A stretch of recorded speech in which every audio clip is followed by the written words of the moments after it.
Yeah. What does the People Party have to offer to those voters who, in this election, are primarily concerned with tariffs and threats to Canadian sovereignty? Yes, on tariff, the question is what do we have to offer to Canadians who are not so happy with the tariffs and are scared about the sovereignty of our country. So on tariffs, as you may know, we are the only national political party who said in the beginning of that trade war that we must not impose tariffs on Canadians. And both Polyev and Carney and Trudeau at that time decided to impose a new tax on Canadians with 25% tariffs that we are imposing on everything that we are importing from the US. And as you know, that is the Canadian consumers and Canadian businesses who are paying for that. It is a tax. So our position on that is we must not do that. We cannot win a trade war against the US. So that's the most important. Second, what we must do is to be sure to have an economy that will be more productive. The way to do that is to balance the budget in 1 year, cutting the spending at the federal government to be able to balance the budget, and after that, lowering taxes to every Canadian. To have a real free trade agreement here in Canada in between provinces. To be sure also that we will, have a flat tax on business, and also at the same time, we need to eliminate the capital gains tax. So doing everything for our economy being more productive.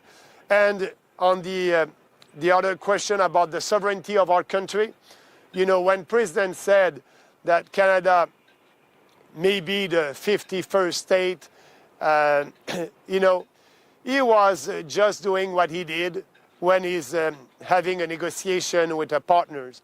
I had the opportunity and I took the time to read his book, The Art of a Deal, and that's the way he's beginning, a negotiation with another partners. And so when he was saying that, it was just to try to discredit us. But, in fact, we won't be the 51 states. We are a sovereign country, and Trump doesn't want to buy Canada, doesn't want to invade Canada.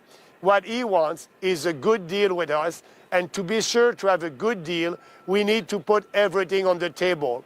We need to put the supply management system, the cartel that we have in dairy, poultry, and milk, but for Polyev and Carney, they don't want to speak about that. But President Trump was very clear. He did a tweet about it, and he said that, he wants his dairy producers to be able to export their milk in Canada. But actually, Carney and Polyev are speaking about more free trade agreements to try to have to be less dependent than the US economy, than the US market. But you may not know, but last year we tried to have a free trade agreement with UK. And in UK, that agreement didn't work because we wanted to protect the dairy producers and that cartel. So we were not able to sign free trade agreements with the UK because of that cartel.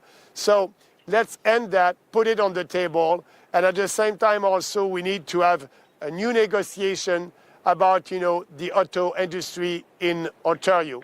If you do that, we will be able to have a good deal, and actually that is what President Trump wants. He wants to reopen the free trade agreement, not in 2026, but today, right now. So that's what we have to offer to Canadians. Security, a trade deal, because we will put everything on the table, and we will be able to have a deal that is fair for us and fair for the Americans. And why should voters You have a take question the on the People's Zoom Party and here? its candidates seriously when the polls indicate that there is such a two-way race between the Liberals and Conservatives? Yeah, because the People's Party is the only party, like I said in that answer before, the People's Party is the only party that is having a real solution for the challenges that we have in this country right now. If the People's Party platform is not enforced in Canada in the next couple of months, this country is going down the drain. We have mass immigration, and I believe that a lot of people are not happy. More than 70% of Canadians are saying no to mass immigration. We are so different than the Liberals and the Conservatives on the most important issues for the future of this country.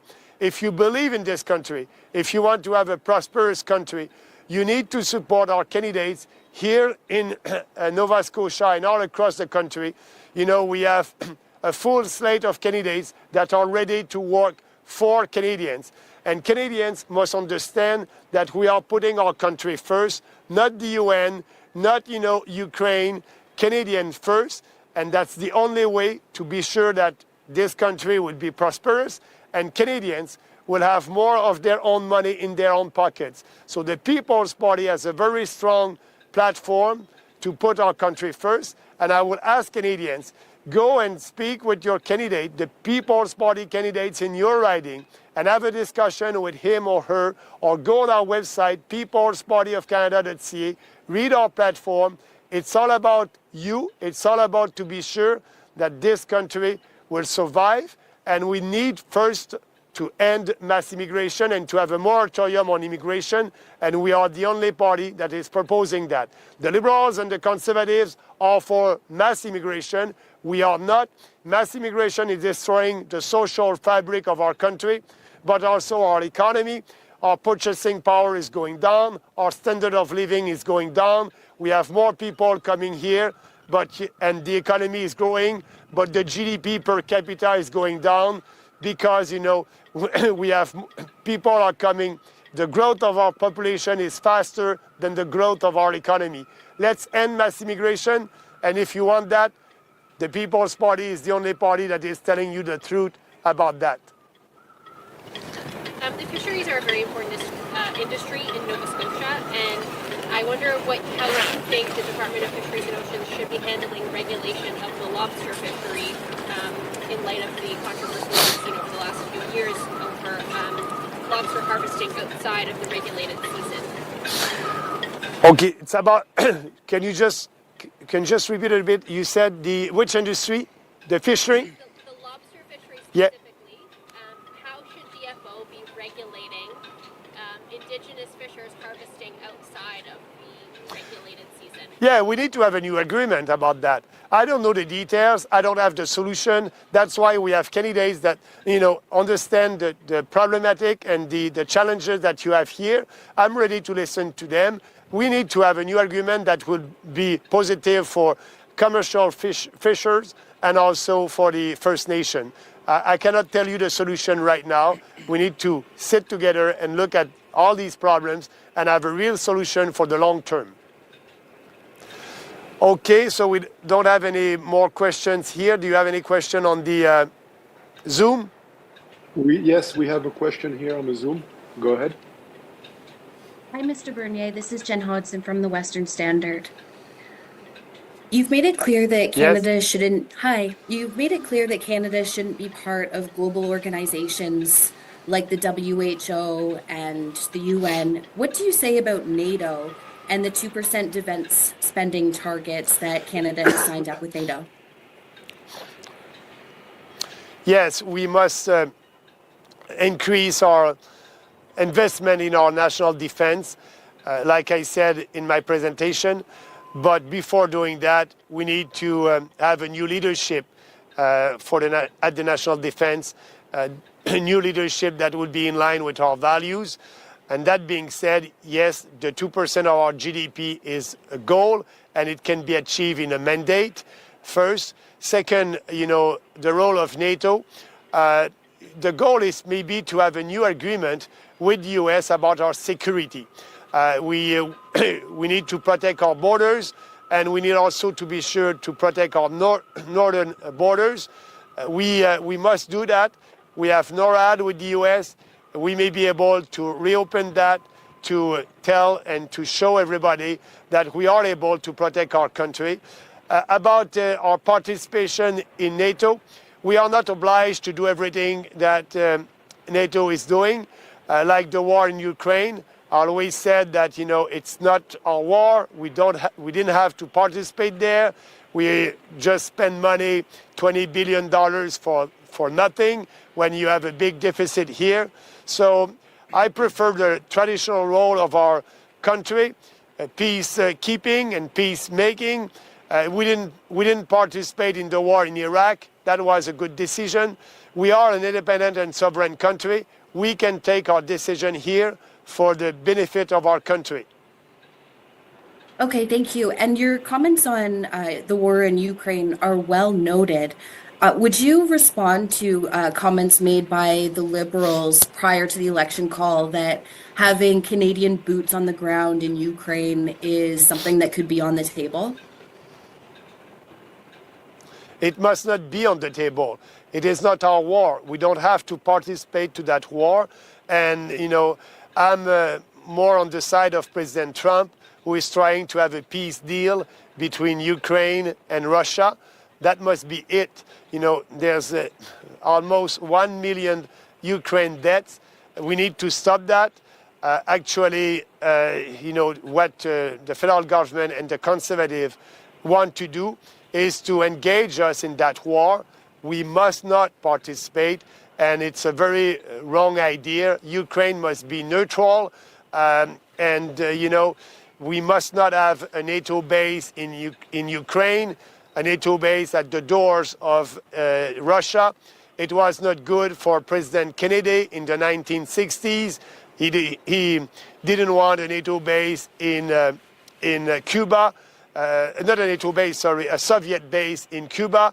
That was, and you know, that was important for him. He didn't want to have any missiles in Cuba.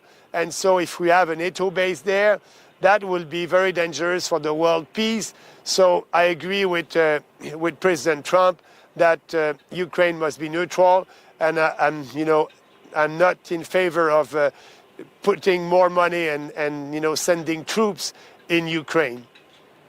Okay, very good. Thank you. And one more final question, if I might pivot slightly, about our economy. Should we have the income tax in Canada? Yeah, the best tax, it's always the consumption tax, because you can decide if you pay tax or not.